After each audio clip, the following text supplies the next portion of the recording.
예, 여러분, 안녕하세요. 소식 들으셨나요? 예, 방금 전에 나온 따끈따끈한 소식인데, 제가 지금 4시 정도 됐는데요. 현재 시간이. 5월 20일부터 등교한대요. 2학년은, 3학년은 13일부터인가 하고, 그러니까 우리 이제 온라인으로 할 수업이 하나, 둘, 셋, 넷, 다섯, 여섯, 한 7시간 정도, 8시간 정도 남았나 봐요. 아이고, 참 힘듭니다. 그죠? 그래도 다행이죠. 뭐, 어쨌든 등교는 하니까. 오늘은 이제 지난 시간에 이어서, 요 사람들 얘기를, 요 사람들 얘기를 중점적으로 해볼 생각입니다. 그리고 요거 끝나면 이제 4페이지의 나머지 부분까지 오늘 다 마무리를 할게요. 한 30분 정도, 예. 많이 하면 40분 정도 아마 수업을 할 것 같습니다. 원래는 저희 지금 교실에서 이렇게 좀 칠판에다 써가면서 하려고 그랬는데, 예, 그거는 또 여전히 여건이 좀 어렵고요. 대신 뭐 이런 또 기능이 있더라고요. 요 옆에다가 이렇게 쓸 수 있는 이런 기능이 있더라고요. 이거 좀 진작 알았어야 되는데, 그죠? 그래서 오늘은 좀 이제 여기 요 옆자리를 좀 이용해 가면서, 세 명의 사회계약론자들의 이론을 각각 이 사람들이 뭐라고 얘기했는지를 중점적으로 살펴보도록 하겠습니다. 자, 지난 시간에 얘기했다시피 여기 들어갈 사람의 이름은 홉스라고 하는 사람이고요. 여기는 로크라고 하는 사람이고 여기는 루소라고 하는 사람입니다. 어떻게 또 이름이 다 똑같이 두 글자씩이에요? 자, 홉스하고 로크는 이 두 사람은 영국 사람입니다. 루소는 프랑스 사람이에요. 이 사람은. 그리고 세 사람이 하는 얘기도 다 조금씩 달라요. 뭐 어쨌든 공통점은 셋 다 사회계약론자다라는 거죠.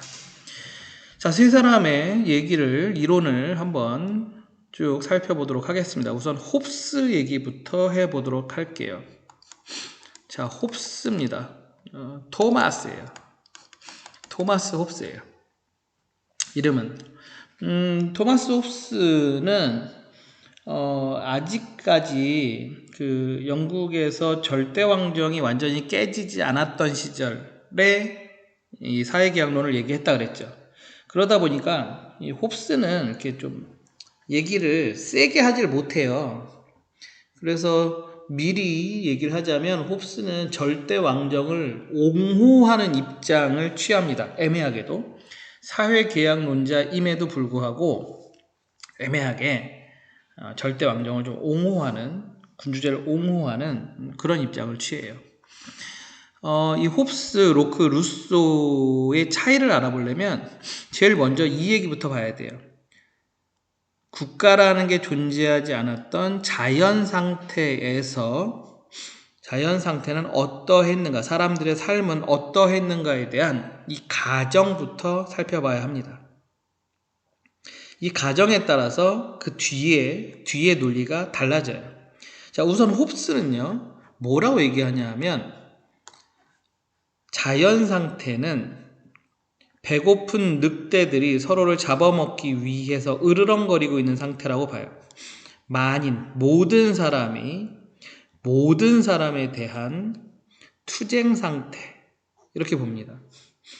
너무나 위험한 상태인 거죠. 언제 내가 죽을지 알 수 없는 상태인 거예요. 홉스가 가정한 이 자연 상태는 단순히 뭐 약간 재산권의 문제 뭐 이 정도가 아니고 정말 생명이 오고 가는 문제예요. 너무나 위험한 상태라는 거죠. 홉스가 봤을 때는. 자, 그러다 보니까 우리 지난 시간에 했던 그림을 한번 다시 그려볼게요. 자, 그러다 보니까 사람들이 이렇게 모여 사는데 오늘도 10명을 그려보도록 하죠. 10명의 사람들이 모여 사는데 아이고, 제가 이거 그리면 애들이 산화 뭐니 이런 거 하는데 거기에 나오는 무슨 그 콩처럼 생겼다고. 자, 얘네들이 모여 살고 있죠. 얘네들이 모여 살고 있는데 각자 모두가 무한한 자연권을 갖고 있어요. 모두가 무한한 자연권을 갖고 있기 때문에 심지어 다른 사람을 해할 수 있는 힘도 갖고 있다는 거죠. 이게 너무나 세요. 너무나. 그래서 너무나 위험해요. 홉스의 개념에서 보면 이 정도예요. 생명이 위험한 정도. 자, 그러다 보니까 각자 10이라고 하는 만큼의 기본권을 자연으로부터 부여받았다라고 본다면 홉스는 이 상태로는 너무나 위험하니까 다 같이 내려놓자라는 거예요. 우리 다 아무것도 갖지 말자. 다 모으는 거죠. 전체가 다 자기 권리를 한 곳에 모아요. 그럼 100이라고 하는 만큼의 권리가 모였겠죠. 그리고 이 권리를 누구에게 준다? 왕에게 주는 겁니다. 이것을. 그래서 양도한다라고 얘기해요. 얼마만큼을? 전부 양도. 그러니까 주는 거죠. 양도한다는 건 주는 거예요. 그냥. 그래서 홉스는 사람들이 모여서 계약을 체결합니다. 이 사람들이 모여서 우리 다 같이 우리가 갖고 있는 권리를 다 통째로 내려놓자라고 하는 계약을 체결해요. 그리고 그만큼의 이것을 모아서 왕에게 줍니다. 대신 왕은 이것을 이용해서 우리 사회를 안전하게 지켜준다라는 거죠. 우리가 줬죠? 그 다음에 받았습니다. 이 그림이 좀 그런데 권리를 이렇게 크게 하다 보니까 그래요. 그래서 우리가 일단 모아서 정확히 그리면 이렇게 그려야 되겠죠. 우리가 이거를 이렇게 줬고 그것을 이렇게 보장해 주는 거죠. 이만큼의 모은 이것을 이렇게 왕에게 줬고 왕은 그것을 갖고 우리 사회의 안전을 보장해 주는 거죠. 주고받으니까 계약. 그래서 전 시간에도 얘기했지만 사회계약서는 이중계약이에요. 우리들끼리의 계약도 있고 정부 또는 왕과의 계약도 있는 거죠. 자, 아무튼 홉스는 이게 핵심이죠. 너무 위험하니까 전부 다 줬어요. 그러니까 개개인은 전부 줬기 때문에 개개인은 이제 권리가 없어요. 그럼 누가 시키는 대로 해야 돼? 왕이 시키는 대로 해야 된다는 거죠. 그래서 왕이 다 갖고 있어요. 왕이. 이게 홉스가 얘기하는 사회계약론입니다. 그래서 군주에게 자신들이 갖고 있던 자연권을 다 양도했고 따라서 자기들은 권리가 없으니까 뭘 해야 된다? 군주에게 복종해야 된다라는 거죠. 이 복종만이 우리 사회를 안전하게 할 수 있다. 이렇게 얘기하는 겁니다.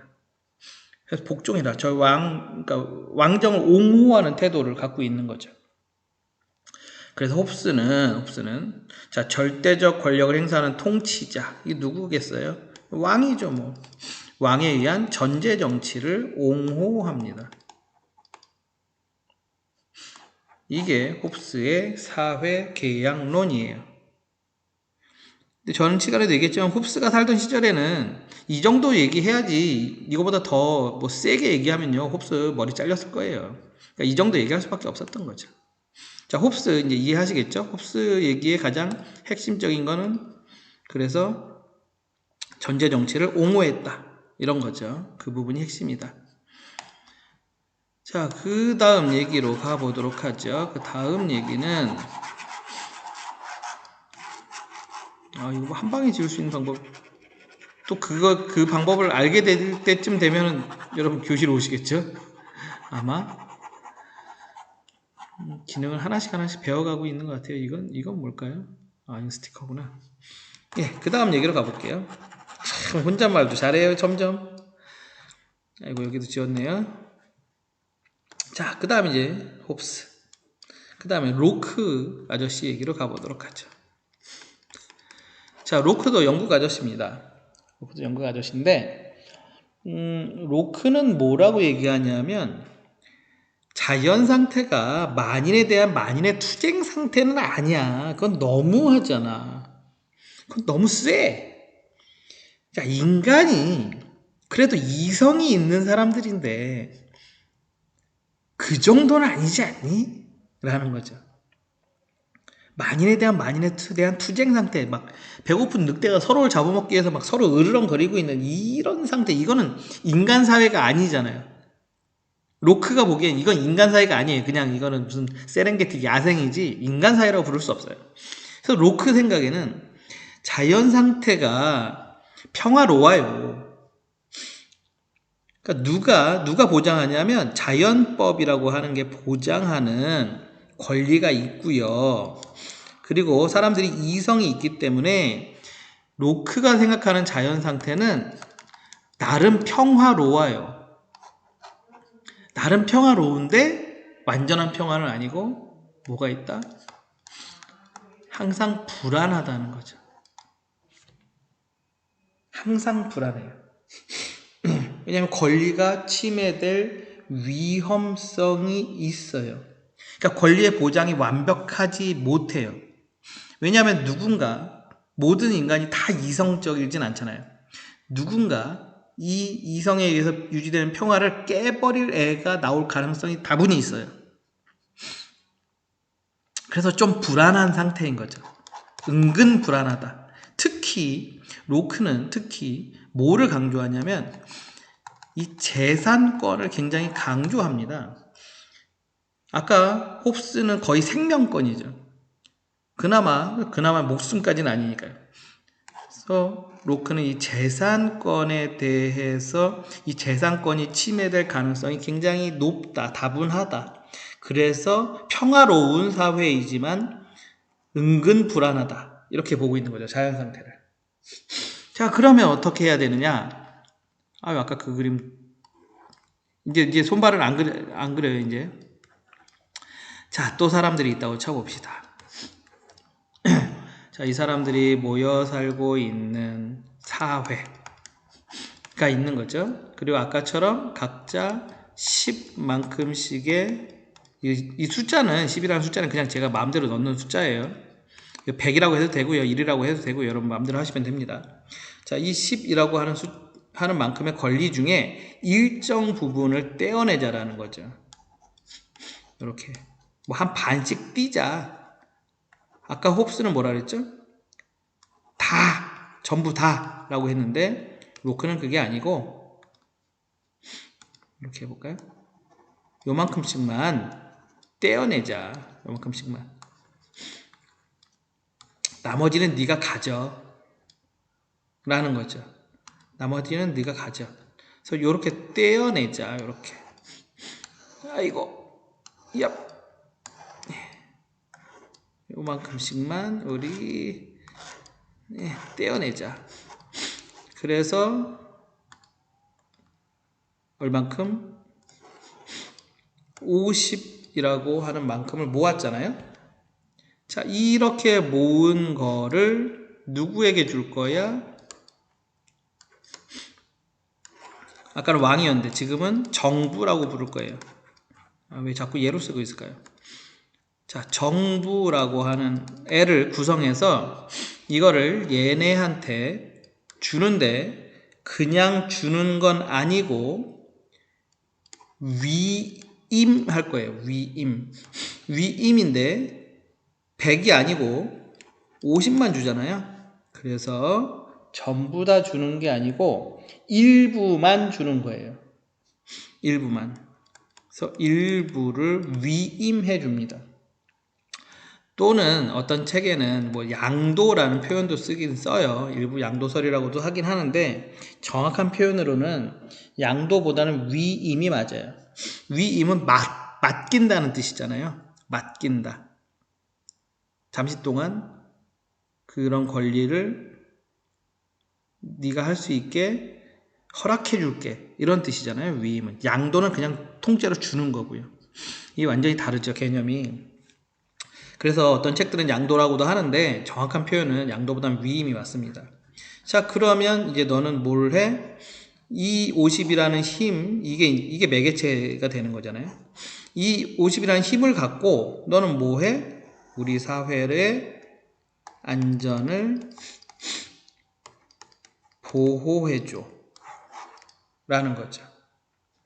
자, 이거 뭐죠? 계속 얘기하지만 요 사람들 사이의 계약, 그리고 이 사회와 정부 사이의 위임 계약. 예, 내가 위임해 줄 테니 너는 안전을 보호해 줘라고 하는 계약. 그래서 역시나 이중의 계약으로 체결되어 있는 상태이죠. 자, 일부를 위임해 줍니다. 이제 일부를 위임해 줘요. 우리 그러면 어떤 걸 생각해 보면 되겠어요? 봐봐요. 자, 우리가 선거하잖아요. 자, 선거를 합니다. 선거를 한다는 게 무슨 뜻일까요?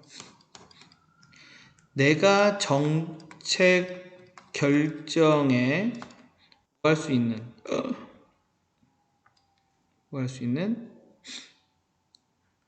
메신저가 떠가지고 정책 결정에 참여할 수 있는 나의 참정권이 있죠.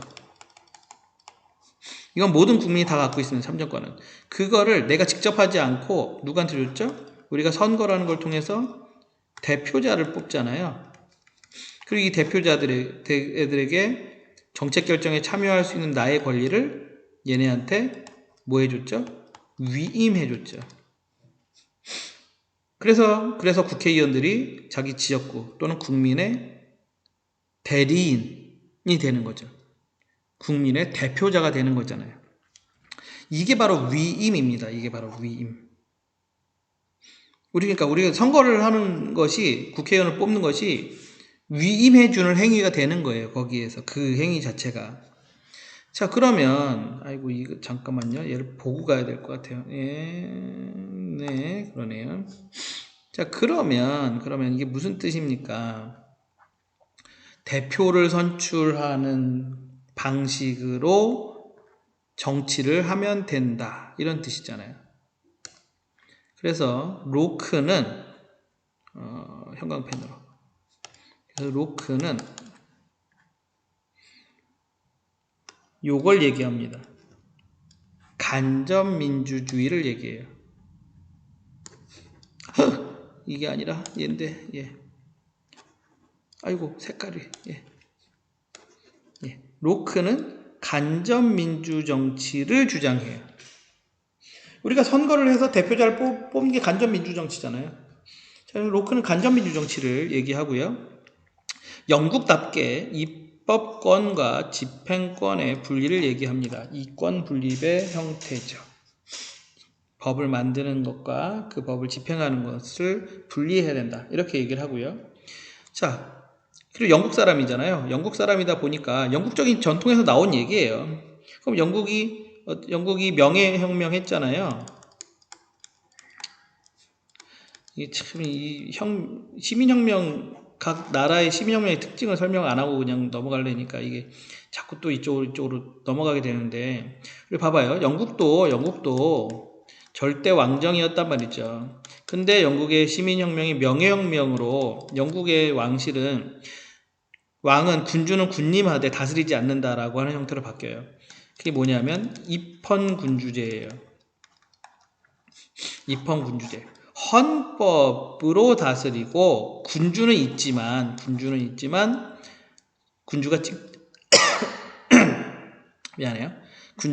직접 다스리지는 않는 형태.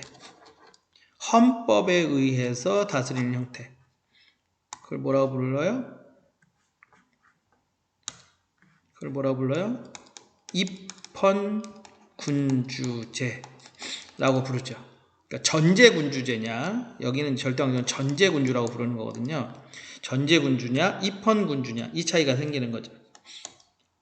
지금 여러분 영국 생각하시면 돼요. 영국 왕이 있잖아요. 여왕이 있잖아요. 영국에 왕실이 있습니다. 하지만 왕이 직접 다스리는 건 아니잖아요. 영국 의회가 다스리죠. 그렇죠? 법은 영국 의회가 만들고 집행하는 것은 영국 행정부가 따로 일을 하고, 물론 영국 같은 경우는 이제 뒤에서 배우시겠지만 영국은 의회가 동시에 행정부의 역할을 하는 그런 형태이긴 합니다만은, 어쨌든 입헌 헌법을 세워서 법으로 다스리는 거예요. 군주는 그냥 상징적인 존재로, 존경받는 존재로 이 상태를 옹호합니다. 그러니까 로크는 뭘 옹호한다? 간접민주제와 입헌 군주제를 옹호한다. 로크는 이렇다. 이렇게 보시면 되겠어요. 제가 뒤에 다시 정리해 드릴게요. 자, 그 다음에 이제 루소로 가보도록 하겠습니다. 또 열심히 지워봅시다. 진짜 이거 한 방에 지우는 방법이 없나요? 이런 방법이 있나? 이렇게 해서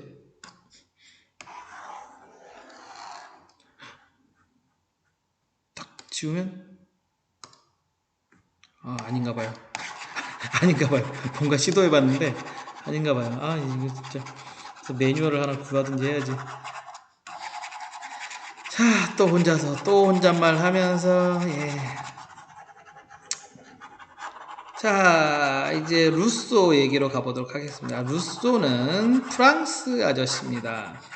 원래 이름은, 이 풀네임은 장 자크 루소예요. 벌써 프랑스 느낌이 빵 나죠? 장 자크 루소라고 합니다. 아이고, 홉스, 로크, 루소. 자, 이제 루소 차례예요. 자, 루소는 뭐라고 얘기하냐면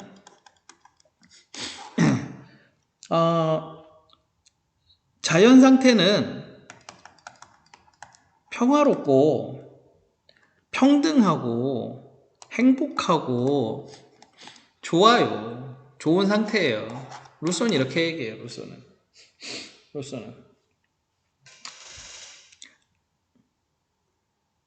그래서 이따 얘기할게요.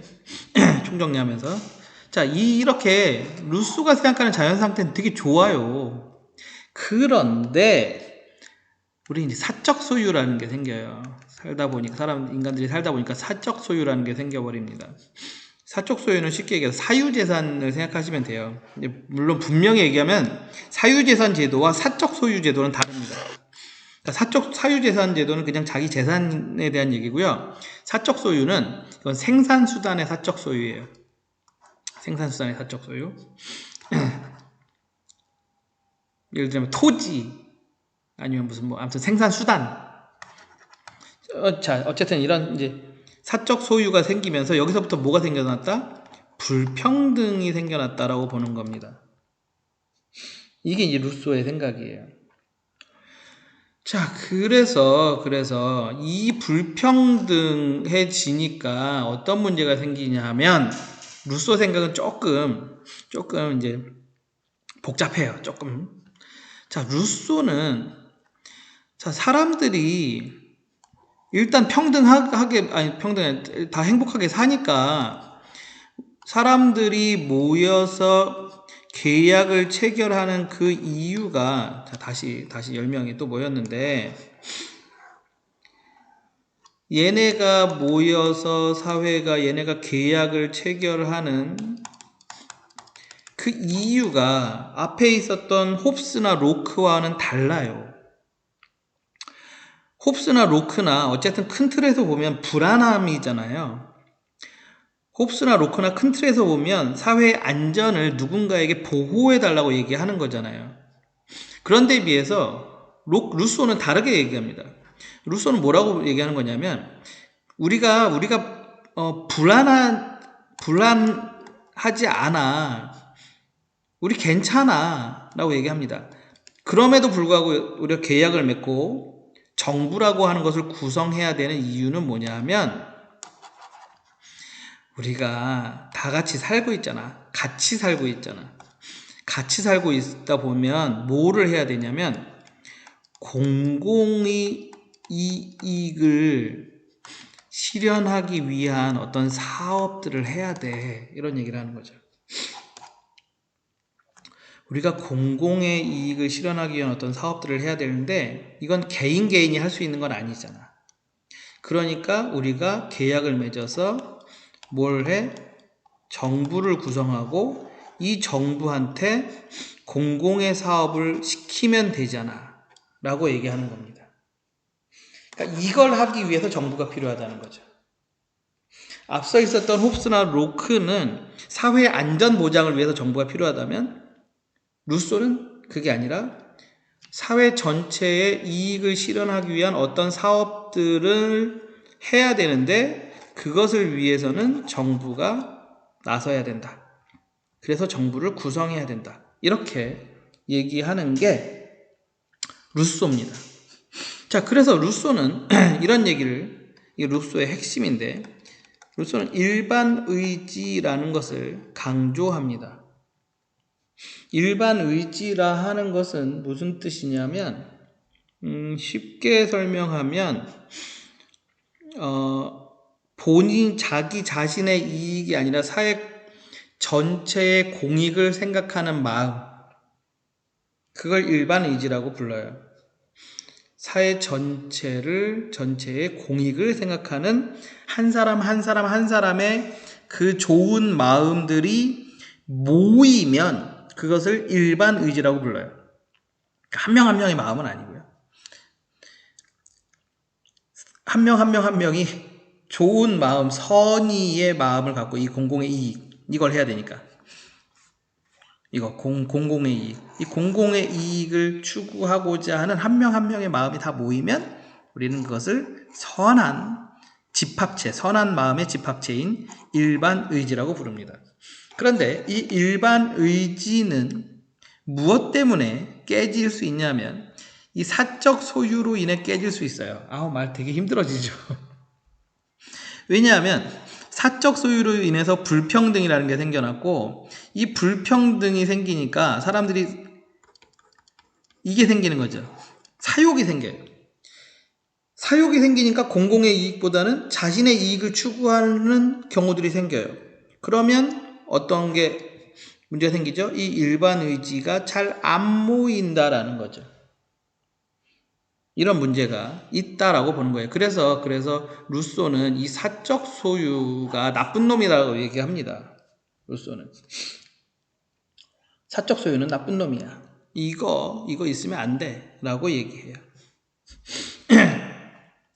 자, 이제 이렇게 얘기하는 게 루소 스타일이고요. 그다음에 루소는 뭐라고 얘기하냐면, 자, 한 사람 한 사람이 갖고 있는 이 자연권은 이거는 분할할 수 없어. 쪼갤 수 없어. 이렇게 얘기합니다. 당연히 쪼갤 수도 없는데 양도를 어떻게 하니?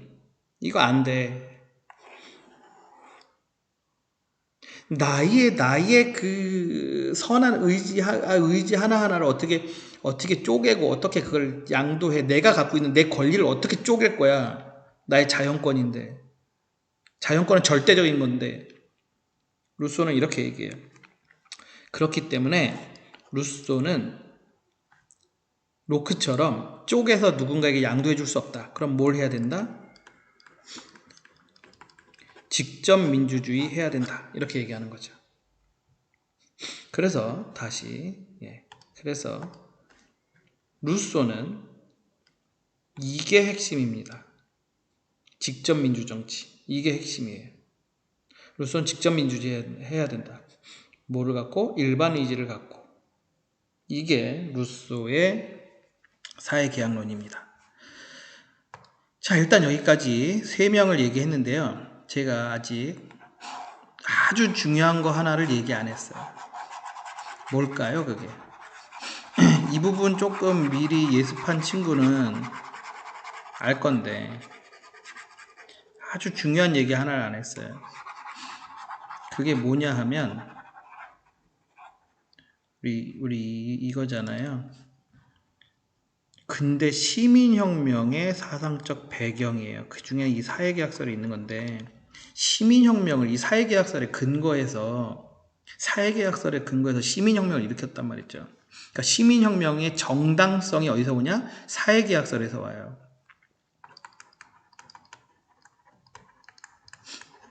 정당성이. 이게 사회계약설에서 와요. 그럼 사회계약설에서 어떤 거에서 오느냐? 사회계약설의 아주 핵심적인 개념 중에 하나가 뭐냐면 저항권이라는 겁니다. 이건 사회계약설에서 오는 얘기예요. 자, 보죠. 아까 우리 계약이라고 그랬잖아요. 계약이에요. 계약.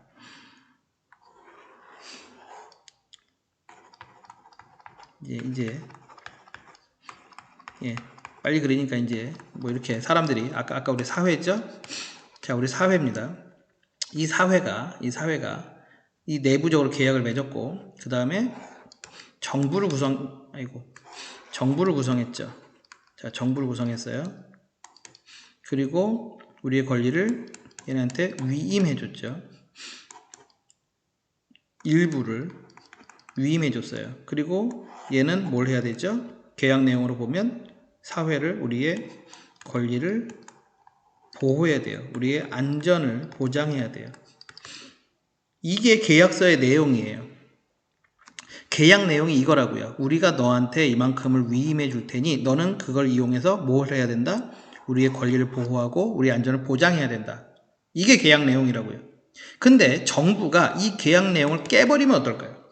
정부가 이 계약 내용을 깨버려요. 우리의 권리를 보호하지 않고 오히려 우리의 권리를 침해해요. 정부가. 생각을 해보자고요. 정부가 우리 권리를 보호하는 게 아니라 우리의 권리를 침해해요. 우리 안전을 보장하는 게 아니라 우리 안전을 오히려 저해합니다. 오히려 우리 안전을 침해해요. 그럼 어떻게 해야 되죠? 그러면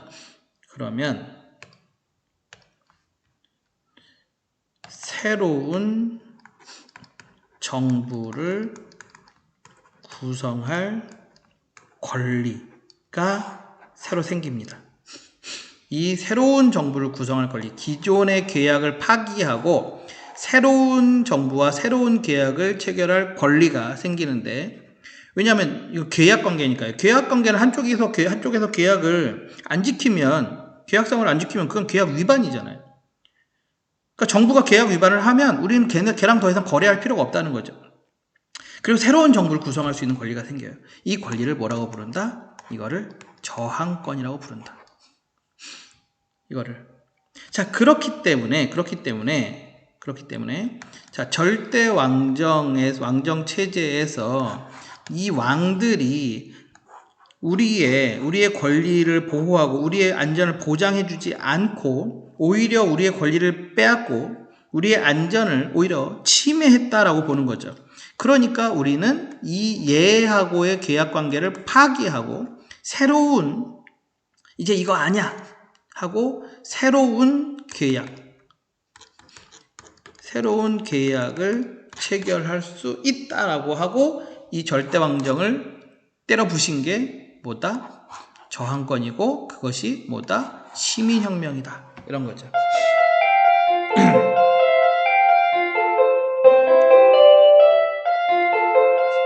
하다 보니까 시간 또 많이 갔네요. 그죠? 시간 또 많이 갔어요. 지금 한 30분 한 것 같아요.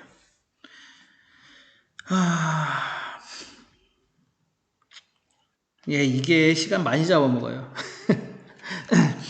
뒤에 거 못하겠네요. 오늘 4페이지 못하겠네요. 예, 거의 이제 이쯤에서 다시 한번 마무리하면서 끝내야 될 것 같은데요. 예, 그래서 이 절대왕정을 깨부시게 되는 이 시민혁명의 정당성이 바로 이 사회계약설 중에 이 저항권이라는 개념으로부터 왔다라는 겁니다. 그래서요, 근대 이후의 모든 헌법에는 이 저항권이라고 하는 것을 굉장히 중요하게 여겨요. 그러니까 현대 민주주의 국가, 모든 민주주의 국가는 다 이 사회계약설에 근거했다라고 보시면 돼요.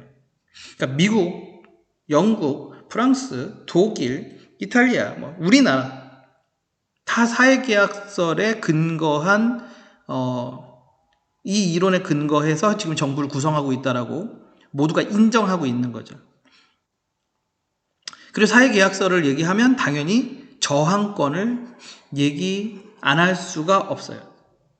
당연히 저항권을 얘기 안 할 수가 없고, 그래서 어떤 나라들은 이 헌법에 아예 저항권을 넣어두기도 합니다. 근데 우리나라는 대한민국 헌법에는 저항권 개념을 넣지는 않았어요.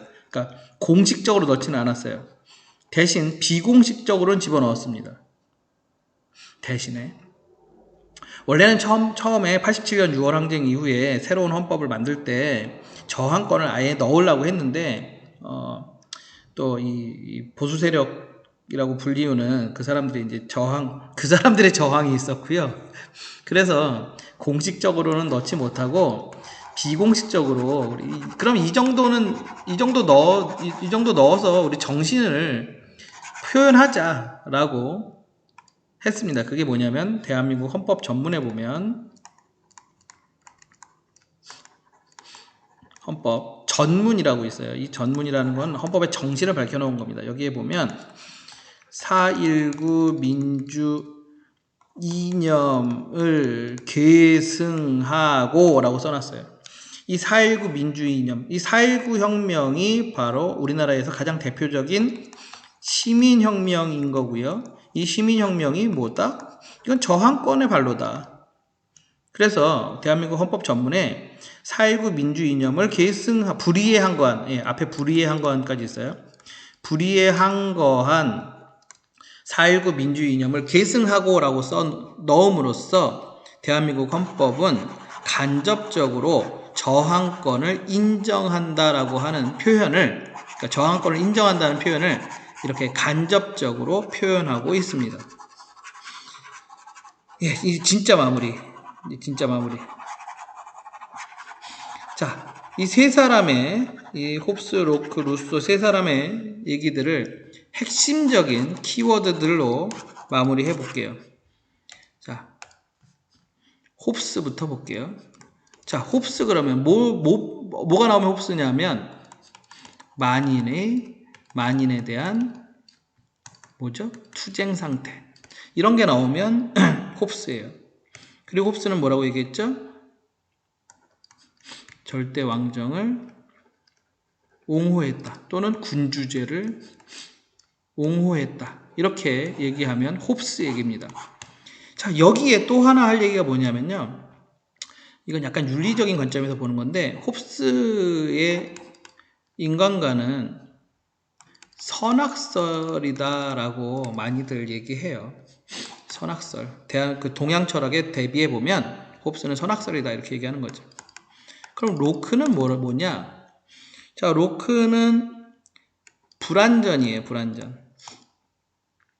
안전이 조금 안전이 조금 불안해. 이런 거죠. 로크는 자, 자연법이 보장하지만 그러나 불안전해. 이렇게 보는 게 로크고요. 로크 얘기는 뭐가 핵심이냐면 우리 일부 양도 또는 양도가 아니라 뭐라 했죠? 일부 위임. 이런 얘기가 들어가면 다 로크 얘기예요.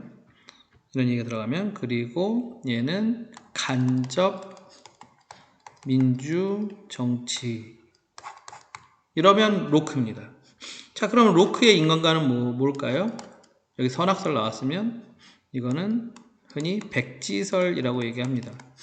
선하지도 악하지도 않아. 뭐 이렇게 보는 거죠. 자, 세 번째로 루소인데요. 자, 루소 하면 뭘 얘기해야 될까요?